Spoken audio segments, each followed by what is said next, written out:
जी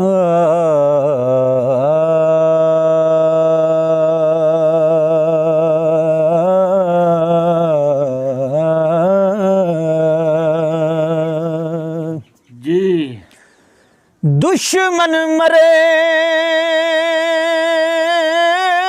ते खुशी ना करिए सजना भी मर जाना डीगर ते दिन हो या मुहम्मद ते औड़क नू डुब जाना डीगर ते दिन हो या मुहम्मद औड़क नू डुब जाना। जी दोस्तों ये मेरा चैनल वजाहत अली वारसी इनू सब